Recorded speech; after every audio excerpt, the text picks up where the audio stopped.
छोटे शहर में रेखा नाम की एक सीधी सादी और ईमानदार बहू रहती थी। उसका पति एक गरीब मजदूर था और उसकी सास श्रीमती वर्मा बहुत लालची और कंजूस थी। श्रीमती वर्मा हमेशा रेखा को कोसती रहती थी कि वो ससुराल के लिए और धन क्यों नहीं लाती। एक दिन रेखा एक पुराने कबाड़ खाने से एक टूटी हुई पुरानी झाड़ू खरीद लाई।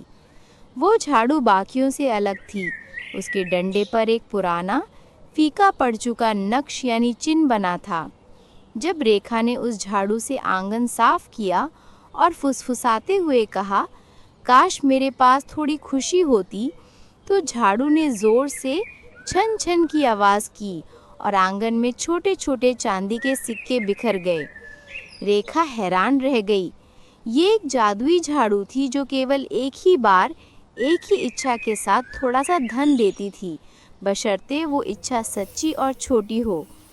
रेखा ने उन सिक्कों से केवल अपने परिवार के लिए कुछ अच्छा खाना और अपने पति के लिए एक जोड़ी नए जूते खरीदे। श्रीमती वर्मा ने जब नए जूते और अच्छा खाना देखा तो उसने रेखा को धमकाया और उससे सच उगलवा लिया। जादुई झाड़ू के बारे में सुनते ही उसकी आंखों में लालच तैर गया। श्रीमती वर्मा ने वह झाड़ू छीन ली। वह झाड़ू को लेकर अपने बड़े से कमरे में गई और ज़ोर से रगड़कर कहा, मैं दुनिया की सबसे अमीर औरत बनना चाहती हूँ। मेरे कमरे में सोने और हीरे भर दो।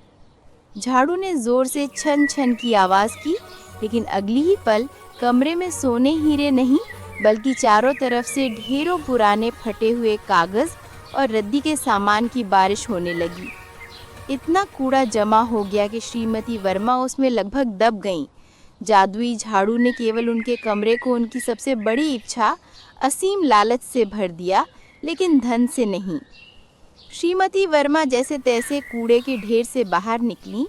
वो गुस्से में झाड़ू को तोड़ने ही वाली थी कि झाड़ू ने फिर आवाज़ की, छन छन। इस बार कमरे के दरवाजे पर रेखा खड़ी थी। उसके हाथ में एक प्लेट में साधारण भोजन था। झाड़ू ने एक बार फिर चांदी का एक सिक्का दिया जो सीधे रेखा की प्लेट में गिरा। ये सिक्का इस बात का प्रतीक था कि जादुई शक्ति केवल छोटी और सच्ची खुशी की इच्छा पर ही काम करेगी। श्रीमती वर्मा को अपनी गलती का एहसास हुआ। उन्होंने देखा कि उनकी लालच ने उन्हें कूड़े के ढेर में फंसा दिया, जबकि रेखा की सादगी और छोटी सी इच्छा ने उसे शांति और थोड़ा सा धन दिया।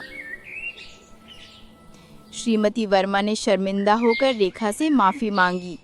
उस दिन से उन्होंने लालच छोड़ दिया और सादा जीवन जीने की कला सीख ली। जादुई झाड़ू ने फिर कभी किसी को अमीर बनाने की कोशिश नहीं की, लेकिन हर सुबह सफाई करते समय वो रेखा को उसकी ईमानदारी का एक छोटा सा छन छन उपहार ज़रूर देती थी। असीम लालच हमेशा दुख और निराशा लाता है, जबकि सादगी और संतोष में सच्ची खुशी छिपी होती है।